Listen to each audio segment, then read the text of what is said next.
Morning students. మరి నిన్నటి క్లాస్లో ఏకరీతి విద్యుత్ క్షేత్రంలో ఉన్న విద్యుత్ ద్విధ్రువం యొక్క స్థితి శక్తికి మనం సమీకరణం రాబట్టున్నాం కదా. సో ఈరోజు వెరీ ఇంపార్టెంట్ టాపిక్ ఏంటిదంటే, మనకు చాలాసార్లు ఎగ్జామ్ పాయింట్ ఆఫ్ వ్యూలో అడిగినటువంటి క్వశ్చన్ ఏంటంటే, సమాంతర పలకల యొక్క సమాంతర పలకల యొక్క కెపాసిటర్ యొక్క కెపాసిటెన్సీకి సమీకరణాన్ని రాబట్టండి అని మనకు నెంబర్ ఆఫ్ టైం చాలా సార్లు మనకు అడిగినటువంటి క్వశ్చన్. ఇది వెరీ ఇంపార్టెంట్. ఈరోజు కొన్ని దానికంటే ముందు మనం అసలు కెపాసిటర్ అంటే ఏంది, మరి కెపాసిటెన్సీ అంటే ఏంది మనము ఆల్రెడీ ఈరోజు క్లాస్లో చెప్పుకున్నామని చెప్తున్నాం కదా. సో ఈరోజు మన టాపిక్ వచ్చేసి కెపాసిటర్ అండ్ కెపాసిటెన్స్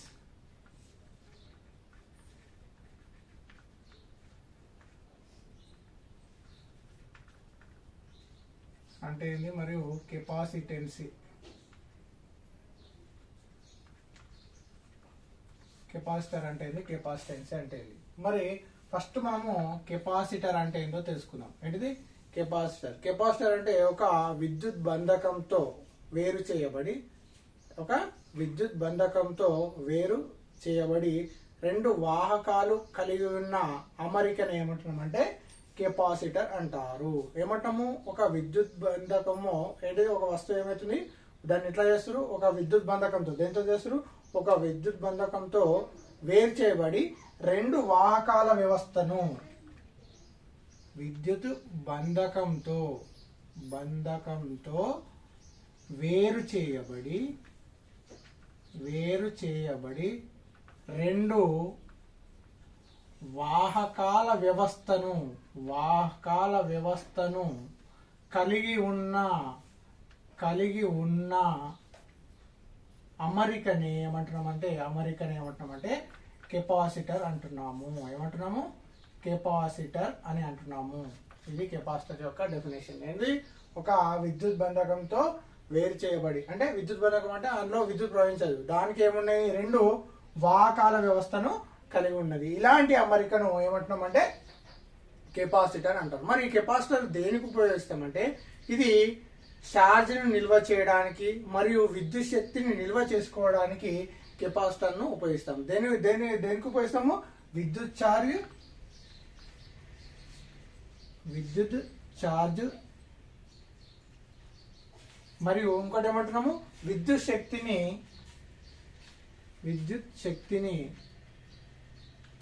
ఛార్జ్ మరియు విద్యుత్ శక్తిని నిల్వ చేసుకోవడానికి ఏమంటున్నాము, నిల్వ చేయడానికి దేని ఉపయోగిస్తున్నాము, ఈ కెపాసిటర్లు అనేది ఉపయోగిస్తున్నాము. కెపాసిటర్లు ఉపయోగించడానికి గల కారణం ఏంది, విద్యుత్ ఛార్జ్ మరియు విద్యుత్ శక్తిని నిల్వ చేయడానికి ఉపయోగిస్తున్నాం. మరి దీనివల్ల లాభం ఏంటంటే, ఇప్పుడు ఫర్ ఎగ్జాంపుల్ ఇప్పుడు చూడండి, మనం బ్యాటరీలు ఉపయోగిస్తాం. మనం కరెంట్ లేనప్పుడు ఏం చేస్తాం, బ్యాటరీలు అనేది ఉపయోగిస్తాం. బ్యాటరీలు ఉపయోగించినప్పుడు అవి వాటికి ఉన్న సామర్థ్యాన్ని బట్టి ఉన్నంత వరకు అది పనిచేయడం జరుగుతుంది. తర్వాత ఏమవుతుంది, అది ఆ బ్యాటరీ అయిపోగానే అది ఏదైతే ఉందో ఆ కరెంట్ సప్లై అనేది ఆగిపోతుంది. సో ఈ బ్యాటరీల టైపే కానీ ఇది కెపాసిటర్స్ అనేది ఎట్లుంటుంది అంటే ఎక్కువ శక్తిని కలిగి ఉంటాయి. బ్యాటరీలో ఉన్న సామర్థ్యం కంటే ఎక్కువ సామర్థ్యం కలిగి ఉంటాయి.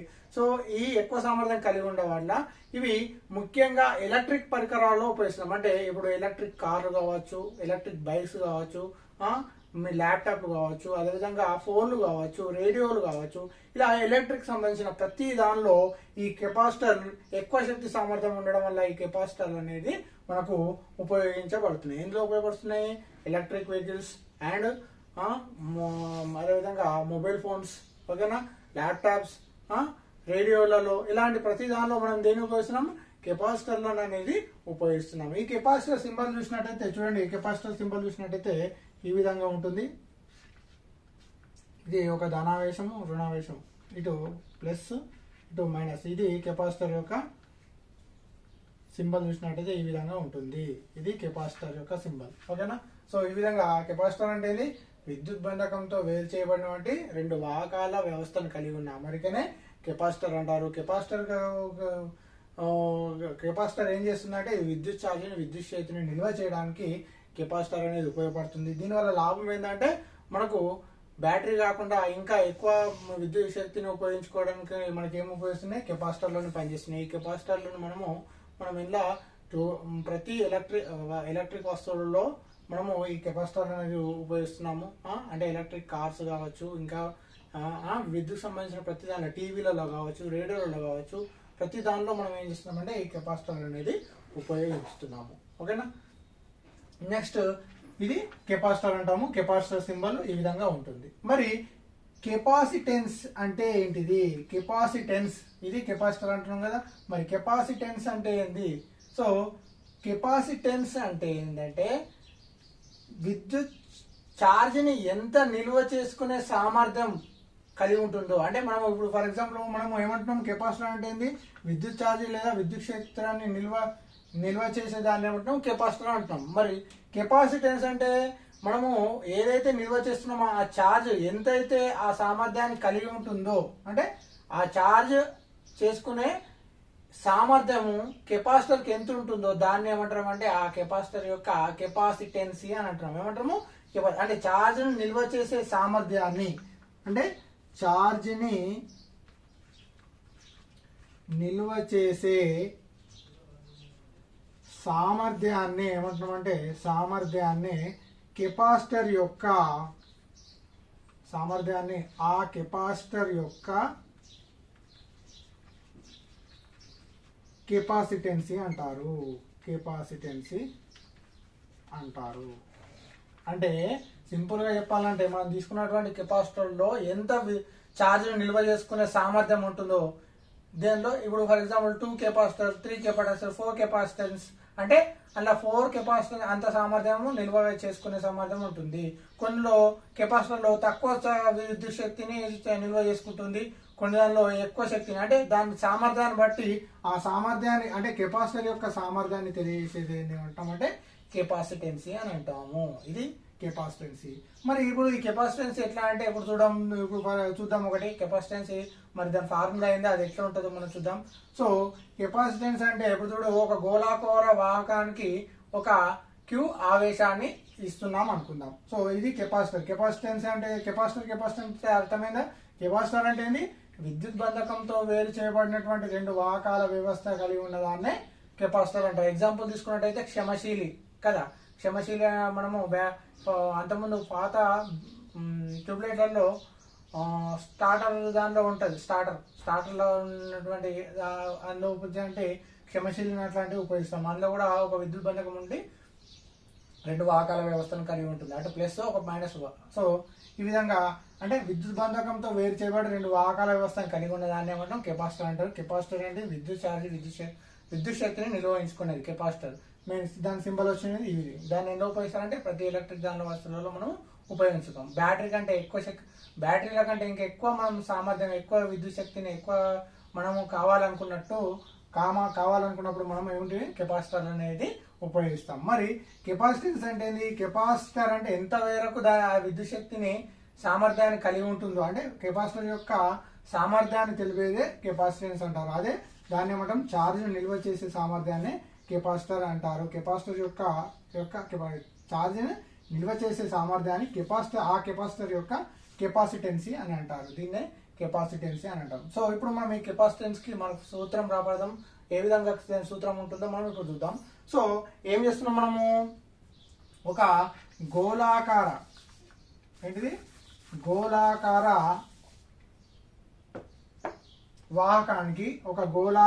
వాహకానికి క్యూ ఆవేశాన్ని ఇద్దాం అనుకుందాం. పటంలో చూపినట్టు ఒక గోళాకార వాహకానికి ఏం చేస్తున్నాము?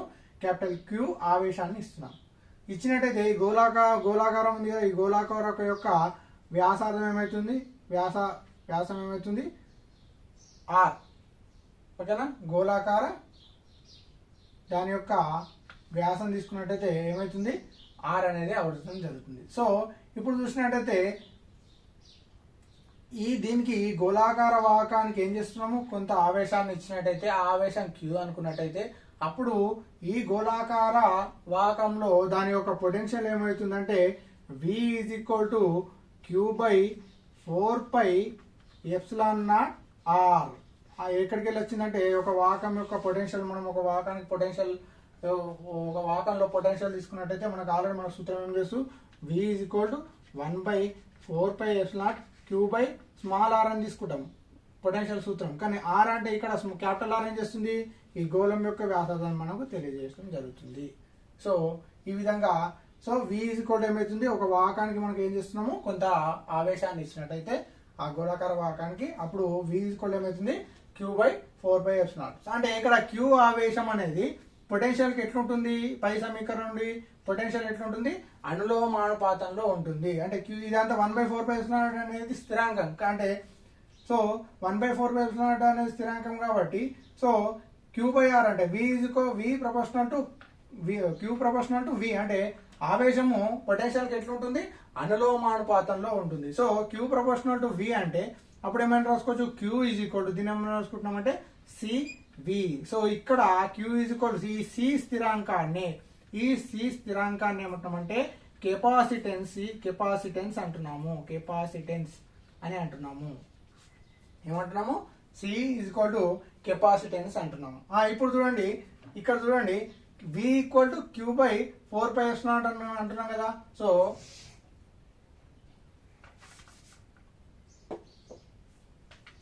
V is equal to Q/4πε0 అంటున్నాం కదా. సో దీన్ని ఏమైనా రాసుకోవచ్చు, చూడండి Q ఈక్వల్ టు ఈ మొత్తం అటు ఎంపేయండి, అప్పుడు ఏమవుతుంది 4πε0 R ఇంటూ Vగా రాసుకోవచ్చు కదా.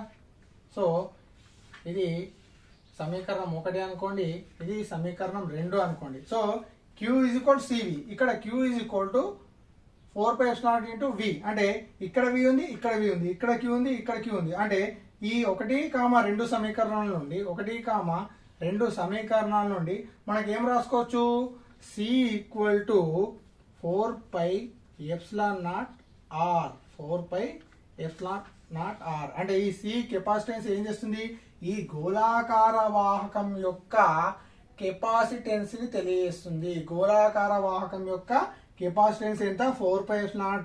సో ఇక్కడ R అనేది దాని యొక్క వ్యాసాన్ని గోళాకారం యొక్క వ్యాసాన్ని మనం తెలియజేస్తుంది. అంటే C ఈజ్ ఈక్వల్ మనకి ఎంత, ఇక్కడ దీని యొక్క గోళాకార వాహకం యొక్క 4πε0 అనేది దాని యొక్క కెపాసిటెన్స్ అనేది తెలియజేస్తుంది. ఈ విధంగా కెపాసిటెన్స్ అనేది మనం తెలుసుకోవచ్చు.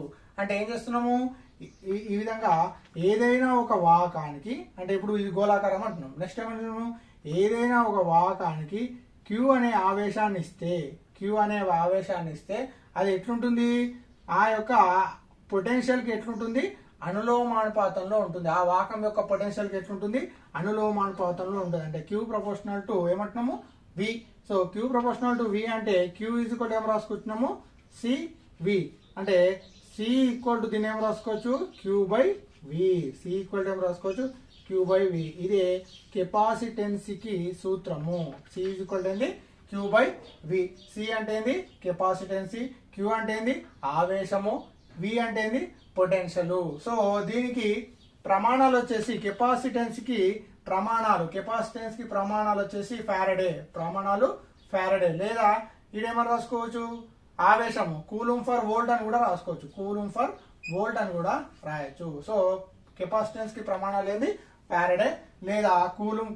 Q అంటే ఆవేశం కాబట్టి కూలుంబ్ అని రాసుకోవచ్చు, వోల్టేజ్ కాబట్టి దాన్ని వోల్ట్లలో కొలుస్తాం కాబట్టి కూలుంబ్ ఫర్ వోల్ట్ అని కూడా రాసుకోవచ్చు. దేనికి, కెపాసిటెన్స్ కి ప్రమాణాలు. ఈ విధంగా కెపాసిటర్ అంటే ఏంది, మరి కెపాసిటెన్స్ అంటే ఏంటిదో మనము ఈ విధంగా చూడొచ్చు. చూసినా, కెపాసిటర్ అంటే ఏంది, విద్యుత్ బంధకంతో వేరు చేయబడినటువంటి 2 వాహకాల వ్యవస్థను కలిగి ఉన్న అమరికనే ఏమంటున్నాము, కెపాసిటర్ అంటున్నాము. మరి కెపాసిటర్ దానికి సంబంధించిందంటే చూస్తాం. మరి కెపాసిటెన్స్ అంటే ఏంది, ఒక ఛార్జ్ని ఎంత మేరకు నిల్వ చేసుకునే సామర్థ్యం కలిగి ఉంటుందో ఆ కెపాసిటర్ యొక్క కెపాసిటెన్సీ అని అంటాము అని చెప్పుకున్నాము. సో కెపాసిటెన్సీ ఫార్ములా ఏంది, C is equal to Q/V. ఈ C ఈజ్ ఈక్వల్ Q/V ఎట్లా వచ్చిందంటే మనం చూసినట్టయితే ఈ విధంగా ఒక గోళాకార వాహకం తీసుకున్నాం, అందులో మనము ఆవేశాన్ని ఇస్తే పొటెన్షియల్ కు అనులోమానుపాతంలో ఉంటుంది కాబట్టి సో V ఈక్వల్ అప్పుడు గోళాకార వాహకం యొక్క పొటెన్షియల్ లో ఏమిటి, V ఈక్వల్ Q/4πε0. Q అంటే ఇక్కడ Q అనేది V కి ఎట్లుంటుంది, అనులోమానుపాతంలో ఉంటుంది. దాన్ని స్థిరాంకం అప్పుడు ఏమవుతుంది, C అనే స్థిరాంకం వస్తుంది. ఇక్కడ C ని ఏమంటామంటే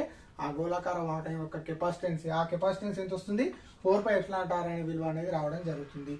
సో అట్లనే మనకు C కి ఫార్ములా రావాలంటే ఇంకా చెప్పాలంటే ఒక వాహకానికి మనం ఏం చేస్తున్నాం, కొంత ఆవేశాన్ని ఇస్తే ఆ వాహకంలో యొక్క పొటెన్షియల్ ఎట్లుంటుంది, క్యూ అనేది అనులోమానుపాతంలో ఉంటుంది. అంటే Q proportional to V, that is equal to ఏమని రాసుకోవచ్చు, క్యూ ఈజ్ ఈక్వల్ సివి. అంటే సి అంటే ఏంది, ఇక్కడ కెపాసిటెన్సీ తెలుస్తుంది. So therefore C is equal ఏమో రాసుకోవచ్చు, Q by V. Therefore C is equal ఏంది, క్యూ బై వి. సో దీని యొక్క ప్రమాణాలు వచ్చేసింది ఫారడే. సో ఇక్కడ సి అంటే కెపాసిటెన్సీ, క్యూ అంటే ఆవేశము, వి అంటే పొటెన్షియల్. ఈ విధంగా కెపాసిటర్ అంటే ఏంది, మరి ఆ విధంగా కెపాసిటెన్సీ అంటే ఏంటిదో మనము ఈ విధంగా చూడవచ్చు. ఓకేనా. సో మరి ఈ కెపాసిటెన్స్ అనేది ఆవేశము మరియు పొటెన్షియల్ మీద ఆధారపడుతుందా అని మనకు క్వశ్చన్ అడగడం జరుగుతుంది. మరి ఆధారపడుతుందా ఆధారపడదా అని తెలవడానికి మనం ఏం చేస్తున్నాము, రెండు సమాంతర పలకలు తీసుకొని ఆ కెపాసిటర్ యొక్క కెపాసిటెన్స్ కి మనం ఫార్ములా రాబట్టినట్టయితే మరి ఇది పొటెన్షియల్ పైన మరియు ఆవేశం మీద ఆధారపడుతుందా ఆధారపడదా. నేనేమంటున్నా, కెపాసిటెన్స్ అనేది పొటెన్షియల్ పైన మరియు ఆవేశం మీద ఆధారపడుతుందా ఆధారపడదా అనేది మనము చూద్దాం. మరి ఆధారపడుతుందా ఆధారపడదా లేదని ఎట్లా చూద్దాము, ఒక సమాంతర పలకలను తీసుకొని ఆ సమాంతర పలకల యొక్క కెపాసిటర్ కి కెపాసిటెన్సీ సమీకరణాన్ని రాబడదాం. ఇది వెరీ వెరీ ఇంపార్టెంట్. 4 మార్క్స్ కింద క్వశ్చన్ అడుగుతాడు. ఏమడుగుతాడు, సమాంతర పలకల యొక్క కెపాసిటర్ యొక్క కెపాసిటెన్స్ కి సమీకరణాన్ని రాబట్టండి అని అడగడం జరుగుతుంది. దానికంటే ముందు ఆ సమీకరణం రాబట్టాలంటే ఆ సమీకరణం ఎందుకు రాబడుతున్నాం, కెపాసిటెన్స్ అనేది ఆవేశము మరియు పొటెన్షియల్ మీద ఆధారపడుతుందా ఆధారపడదు, ఇంకా దేని మీద ఆధారపడుతుందా అనేది మనము తెలియడానికి ఆ సమాంతర పలకల యొక్క కెపాసిటర్ యొక్క కెపాసిటెన్స్ కి సమీకరణం రాబట్టాలి. ఓకేనా, రైట్. ఓకేనా, తీసేస్తున్నాం.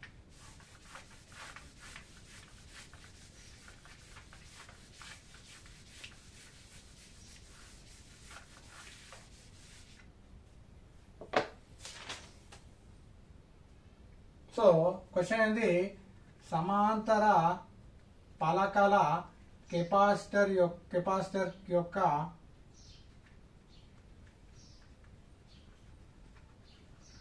కెపాసిటెన్స్ కి సమీకరణం రాబట్టండి. కెపాసిటెన్స్ కి సమీకరణం రాబట్టండి. సో ఇది మనకు రాబట్టాలా. ఎందుకు రాబట్టాలా, కెపాసిటెన్స్ అనేది ఆవేశము లేదా పొటెన్షియల్ మీద ఆధారపడుతుందా ఆధారపడదా అనేది మనం తెలుసుకోవడానికి ఏమేమి చేస్తున్నాము, రెండు సమాంతర పలకల కెపాసిటర్ యొక్క కెపాసిటెన్స్ కి మరి ఏమంటుండో చూద్దాం. ఇప్పుడు రెండు సమాంతర పలకలు అంటే ఇప్పుడు చూద్దాం.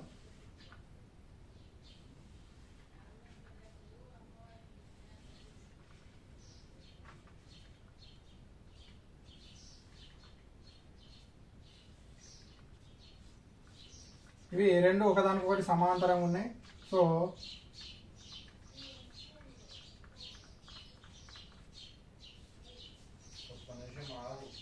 సైలెన్స్. సో ఇది రెండు సమాంతర పలకలు ఉన్నటువంటి కెపాసిటర్స్. సో ఇది ఒకటవది కెపాసిటర్ పలక, ఇది రెండవ పలక. సో ఒకటవ పలక పైన ఆవేశ సాంద్రత ఏంటంటే ఒకటవ పలక యొక్క ఆవేశ సాంద్రత రోగా తీసుకుంటాం. రో అంటే ఏంటి, ఆవేశం యొక్క సాంద్రతగా తీసుకుంటాం. సో ఇదేమవుతున్నాము, ఆవేశ సాంద్రత, ఒకటవ పలక యొక్క ఆవేశ సాంద్రత. సో ఇక్కడ ఇంకోటి, ఇక్కడ కూడా ఒకటి ఉంది కదా, ఇక్కడ కూడా మైనస్ సిగ్మా, ఇక్కడ మైనస్ సిగ్మా, ఇక్కడ కూడా ఏమవుతుంది, ఆవేశ సాంద్రత. రెండు పలకల మధ్య దూరము స్మాల్ డీగా తీసుకుంటాం. రెండు పలకల మధ్య దూరం ఏమని తీసుకుంటాము, స్మాల్ డీగా తీసుకుంటున్నాం. ఓకేనా. సో ఇక్కడ ప్లస్ క్యూ ఆవేశం ఉంటుంది, ఇక్కడ మైనస్ క్యూ ఆవేశం ఉంటుంది. ఓకేనా. సో ఈ పలక యొక్క వైశాల్యము ఏగా తీసుకుంటాం, ఇదొక వైశాల్యం, ఇక్కడ కూడా పలక యొక్క వైశాల్యము ఏగా తీసుకోవడం జరుగుతుంది. సో ఇక్కడికి వెళ్ళి ఈ పలకల మధ్య ఉన్నటువంటి విద్యుత్ క్షేత్రం ఏమవుతుంది, ఈ ఇక్కడ విద్యుత్ క్షేత్రం E is equal to sigma by 2ε0 అవుతుంది. ఇది రెండు పలకలు ఉన్నాయి కాబట్టి రెండు పలకల యొక్క వాటి యొక్క విద్యుత్ క్షేత్రం ఏమవుతుంది, 2ε0 అనేది రావడుతుంది. ఇది ఎట్లా అంటే గాస్ నియమం యొక్క అప్లికేషన్ నుంచి మనము ఈ విద్యుత్ క్షేత్ర తీవ్రత ఈజ్వల్ ఏమొస్తుంది, సిగ్మా బై 2ε0. పోయిన క్లాస్ లో మనకు తెలుసు ఈజ్వల్ సిగ్మా బై 2ε0 అనేది రావడం జరుగుతుంది. సో ఇది మనకు ఈ పటం నుంచి వివరణ. ఏంది, సమాంతర పలకలు ఒకటి రెండు సమాంతర. దీన్ని మనం ఇట్లా చూసినట్టయితే మనం ఎట్లా తీసుకుంటాము, కెపాసిటెన్స్ కి మనం ఈ విధంగా తీసుకుంటాం కదా. ఏం చేస్తాము, కెపాసిటర్ ఈ విధంగా తీసుకుంటాం కదా. సో అంటే ఈ రెండు సమాంతర పలకల కెపాసిటర్ అంటే, సో ఇటు ఏముంటున్నాయి, ప్లస్ ఉంటున్నాయి, ఇటు ఉంటే మైనస్ ఉంటుంది. సో ఈ పలక యొక్క ఇది ఏమవుతుంది, ఇది ప్లస్ క్యూ ఆవేశం ఉంటుంది, ఇది మైనస్ క్యూ ఆవేశం కలిగి ఉంటుంది. ఓకేనా. అదేవిధంగా దీన్ని చూసుకున్నట్టయితే ఈ పలకల యొక్క వైశాల్యము ఏగా తీసుకుంటున్నాము. పలక యొక్క వైశాల్యం అటు కూడా వైశాల్యము ఇటు కూడా వైశాల్యము. ఇక్కడ విద్యుత్ క్షేత్ర తీవ్రత ఏమవుతుంది, విద్యుత్ క్షేత్ర తీవ్రత ఏమవుతుంది ఈ అవుతుంది. విద్యుత్ క్షేత్ర తీవ్రత ఏమవుతుంది ఈ అవుతుంది. ఈ పలకల మధ్య దూరం ఏమంటున్నాము స్మాల్ డి. ఈ పలకల మధ్య దూరం ఏమవుతుంది స్మాల్ డి. సో ఇక్కడ ఏమవుతుంది డి స్క్వేర్ లెస్ దెన్ ఏ. అంటే డి స్క్వేర్ స్మాల్ అయితే వైశాల్యం కంటే వైశాల్యం అనేది పెద్దగా ఉంటుంది. అంటే ఈ వైశాల్యం అనేది ఈ డికి వీటి మధ్య దూరం కంటే వర్గానికి ఇది చాలా పెద్దది అనేది వైశాల్యం అనేది పెద్దగా అనేది. అంటే ఈ పటాన్ని మనము ఈ పటంగా మనం చూడొచ్చు, ఈ విధంగా మనం చూడొచ్చు. సో ఓకేనా. ఇప్పటి నుంచి చూడు ఒకటవ పలక యొక్క ఆవేశ సాంద్రత ఏమనుకుంటున్నాము సిగ్మా. ఆవేశ సాంద్రత సిగ్మా ఈజ్ ఈక్వల్ టు ఏమవుతుందంటే Q/A. అదేవిధంగా రెండవ పలక యొక్క ఆవేశ సాంద్రత minus sigma is equal to minus Q/A అవుతుంది. ఓకేనా. సో ఈ విధంగా నెక్స్ట్ ఇక్కడ చూడండి ఈ రెండు పలకల మధ్య విద్యుత్ క్షేత్ర తీవ్రత. అంటే ఈ పలక మధ్య విద్యుత్ క్షేత్ర తీవ్రత, రెండు పలకల మధ్య విద్యుత్ క్షేత్ర తీవ్రత. అంటే 1,2 పలకల మధ్య, అంటే పలకల మధ్య అంటే దీని లోపల విద్యుత్ క్షేత్ర తీవ్రత ఒకే విధంగా ఉంటాయి కాబట్టి సంకలనం చెందుతాయి. సో మనకు విద్యుత్ క్షేత్ర తీవ్రత ఏమనుకున్నాం E=2f0. అంటే ఈ ఒక్కో పలక యొక్క విద్యుత్ క్షేత్ర తీవ్రత ఇది. కానీ రెండు పలకలు ఉన్నాయి కదా, సో 1,2 పలకల మధ్య ఉన్నటువంటి విద్యుత్ క్షేత్ర తీవ్రత E=2 ఏమవుతుందంటే ఏముంటుంది σ/ε0 ప్లస్ σ/ε0. ఎందుకు 2/2ε0. ఎందుకు ఇందులో ఉన్నటువంటి విద్యుత్ క్షేత్ర తీవ్రత ఎంత σ/2ε0. కానీ ఏమైతుంది ఇక్కడ ఒకటో పలక కాదు, ఇక్కడ ఏమనుకున్నాం రెండు పలకలు, ఈ రెండు పలకల యొక్క విద్యుత్ క్షేత్ర తీవ్రత ఏమవుతుంది ఇవి రెండు సంకలనం చెందుతాయి. కానీ ఇంకోటి ఇది లోపల రెండు పలకల మధ్య అంటున్నాం. ఒకవేళ వెలుపల అంటే ఏమవుతుంది E=σ/2ε0 మైనస్ σ/2 రెండు క్యాన్సిల్ అయితే 0 అవుతుంది. సో బయట మనకు అవసరం లేదు. ఈ రెండు పలకల మధ్య విద్యుత్ క్షేత్ర తీవ్రత 1,2 పలకల మధ్య విద్యుత్ క్షేత్ర తీవ్రత ఏమవుతుంది E=σ/2ε0. ఇప్పుడు చూడండి E= అప్పుడు ఏమవుతుంది 2ε0 కామన్ తీసినట్టయితే సహజ తీసినట్టయితే అప్పుడు ఏమవుతుంది సిగ్మా ప్లస్ సిగ్మా అవుతుంది. అప్పుడు ఏమవుతుంది 2σ/2ε0 అవుతుంది. సో 2 కాన్సల్ అయితే E= ఎంత వచ్చింది σ/ε0.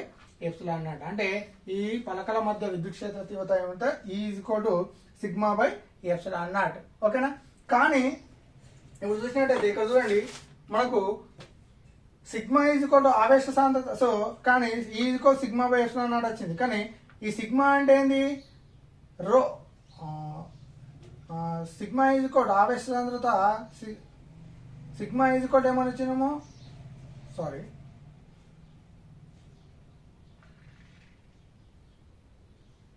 E=ρ/2/ε0 plus ρ/2ε0. సో రో అనేది ఆవేశ సాంద్రత తెలుస్తుంది, సిగ్మా అంటున్నా సారీ, రో అనేది ఆవేశ సాంద్రత. కానీ ఇక్కడ రో అంటే మనకు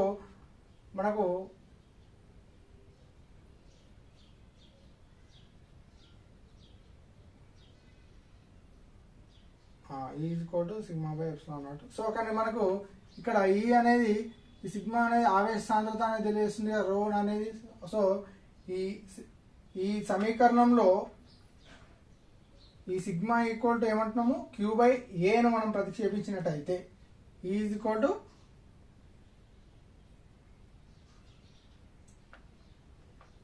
అంటే ఈ వాల్యూలో మనం ఇది ప్రతిక్షేపించినట్టయితే ఏమొస్తుందో మనం ఒకసారి చూద్దాం.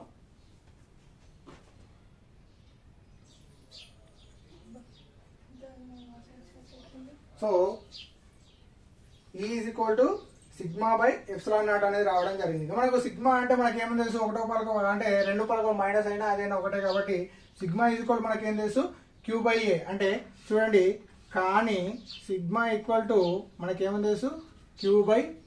ఈ Q/Aను ఈలో ప్రతిక్షేపించినట్టయితే Q/A అంటే ఏమని తెలుసు σ/ε0 కాబట్టి σ/A అంటే ఏమని తెలుసు Q/A∈0. కానీ పలకల మధ్య దూరము కానీ మనం ఏం చేస్తున్నాం పలకల మధ్య పొటెన్షియల్ కానీ పలకల మధ్య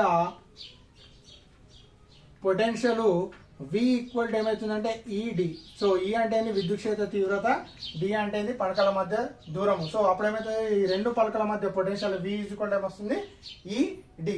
కానీ మనకి ఏం కావాల్సిన, ఈ కెపాసిటర్ యొక్క కెపాసిటెన్స్ కావాలి. కెపాసిటెన్స్ కి ఫార్ములా ఏమని తెలుసు మనకు, కెపాసిటెన్స్ కి ఫార్ములా ఏం తెలుసు, C is equal to Q by V.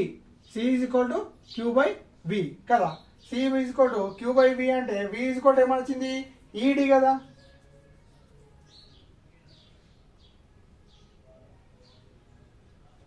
So దీని ఏమో రాసుకోవచ్చు. So C is equal to Q by ఈడి. Q is equal to E by ఈడి.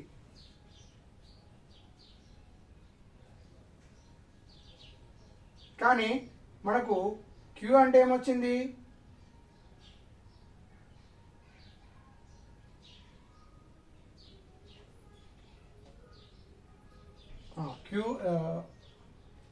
సో Q బై ఈడి. కానీ E అంటే మనకేం తెలుసు చూడండి, C is equal to Q into E అంటే ఏం తెలుసు Q by A epsilon into D. So ఇక్కడ క్యూ ఇక్కడ క్యాన్సల్. సో ఇది ఏమవుతుంది, ఇప్పుడు ఏ ఎప్సిలాన్ నాట్ కదా, ఎప్సిలాన్ నాట్. సో ఇది పైకి పోయింది అనుకో, అప్పుడు ఏమవుతుంది epsilon A by D.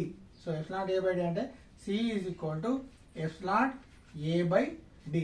Epsilon అనేది పెర్మిటివిటీ స్థిరాంకం కాబట్టి, సో ఏ బై డి అంటే ఏంది, ఏ అంటే ఏంది ఈ పలకల యొక్క వైశాల్యం అవుతుంది, డి అంటే ఏంది పలకల మధ్య దూరం అనేది. మరి కెపాసిటెన్స్ అనేది దేని మీద ఆధారపడుతుంది, పలకల వైశాల్యం పైన ఆధారపడుతుంది, పలకల మధ్య దూరం పైన ఆధారపడుతుంది. అంటే కెపాసిటెన్స్ అనేది దేని మీద ఆధారపడుతుంది, పలకల వైశాల్యం అనేది మరియు పలకల యొక్క మధ్య దూరం పైన అనేది కెపాసిటెన్స్ అనేది ఆధారపడుతుంది. కానీ ఏంటిది ఆవేశము మరియు ఏంటిది సి అనేది ఆవేశము మరియు పొటెన్షియల్ మీద ఆధారపడదు. దేని మీద ఆధారపడుతుంది, ఆ రెండు పలకల మధ్య ఉన్న ఆ పలకల యొక్క వైశాల్యం పైన. అంటే వైశాల్యం పెరిగితే ఆటోమేటిక్గా ఆ కెపాసిటెన్స్ పెరుగుతుంది. అదేవిధంగా నెక్స్ట్ ఏంటుంది, వాటి మధ్య దూరం కూడా పెరిగిందనుకో ఆటోమేటిక్గా కెపాసిటెన్స్ అనేది తగ్గుతుంది. సో ఈ విధంగా కెపాసిటెన్స్ అనేది దేని మీద ఆధారపడుతుంది, ఆ ఏ పలక మనం తీసుకున్నటువంటి కెపాసిటర్ పలకల యొక్క వైశాల్యం పైన, అదేవిధంగా ఆ కెపాసిటర్ పలక యొక్క మధ్య దూరం పైన మీద అనేది ఆధారపడుతుంది. ఏ విధంగా మనకు వచ్చిన సూత్రం ఏంది, C is equal to epsilon A by D. ఇదే రెండు సమాంతర పలకల యొక్క కెపాసిటెన్స్ కి కెపాసిటర్ యొక్క కెపాసిటెన్స్ కి ఫార్ములా రాబట్టడం జరుగుతుంది. సో ఈ విధంగా మనం ఏం చేస్తున్నాం, రెండు పలకలు తీసుకుంటున్నాం. ఆ పలకల యొక్క ఆవేశ సాంద్రతలు ఒకటి సిగ్మా ఈజ్ ఈక్వల్ టు ఇంకోటి మైనస్ సిగ్మా. వీటి యొక్క ఆవేశ సాంద్రతలు ఒకటి Q by A minus Q by A. So 1, 2 పలకల మధ్య ఉన్నటువంటి విద్యుత్ క్షేత్ర తీవ్రత ఈజ్ ఈక్వల్ టు ఏమవుతుంది, ఒకటి రెండు ఉన్నాయి కాబట్టి ఇవి రెండు మధ్య అంటుంది కాబట్టి రెండు సంకలనం చేస్తే అప్పుడు sigma by 2 epsilon by sigma by 2 epsilon ఇదంతా తీసుకున్నట్టయితే is equal to sigma by epsilon. కానీ మనకు సిగ్మా అంటే ఏముంది క్యూ బై ఏ. ఈ క్యూ బై ఇలా ప్రతిక్షేపించినట్టయితే ఈలో క్యూ బై ఏ ఎప్సిలాన్. కానీ పలకల మధ్య దూరం పొటెన్షియల్ ఏమవుతుంది, V ఈజ్ ఈక్వల్ ఈడి. సో మనకు కావాల్సింది ఏంది, ఈ పలకల మధ్య ఈ పలకల యొక్క కెపాసిటెన్స్ కి రావాలి. సో కెపాసిటెన్స్ కి ఫార్ములా ఏంది, C is equal to Q by V. Already మనకు Q ఉన్నది, V ఉన్నది. సో V అంటే ఏంది ఈడి. సో Q అట్లనే ఉన్నది. So C is equal to Q by V ఈడి. E అంటే ఏంది వచ్చింది, E అంటే ఏమొచ్చింది Q బై ఏ ఎప్సిలాన్ అంటే వచ్చింది. కాబట్టి ఇది అలా ప్రతిక్షేపించినట్టయితే క్యూ క్యాన్సిల్ అయితే ఏ ఎప్సిలాన్ పైకి పోతే ఏమైతే ఎప్సిలాన్ ఏ బై డి. అంటే ఇది రెండు సమాంతర పలకల యొక్క కెపాసిటెన్స్ కి ఫార్ములా రాబట్టడం. ఇది ఒకటో మెథడ్. ఇంకో రెండవ మెథడ్ కూడా ఉంటుంది. ఆ రెండవ మెథడ్ కూడా మనము రేపటి క్లాస్ లో చూద్దాం. అంటే ఇక్కడ వరకు సేమ్ ఉంటుంది, ఇక్కడ వరకు సేమ్ ఉంటుంది. ఇక్కడికి వెళ్ళి మళ్ళీ మనం అంటే ఈ V ఈజ్ ఈక్వల్ ఈడి ఎట్లా వచ్చిందో మనము అది కూడా రావచ్చు. మనకు ఈ విధంగా చేస్తే సరిపోతుంది. రెండో మెథడ్ అవసరం అంటే ఎవరైతే ఇంట్రెస్ట్ ఉంటే చూసుకొని, లేకపోతే కానీ ఈ మెథడ్ లో మనం చేస్తే రెండు పలకల యొక్క సమాంతర పలకల యొక్క కెపాసిటెన్స్ కి మనం ఫార్ములా రాబడితే సరిపోతుంది. Okay right, thank you.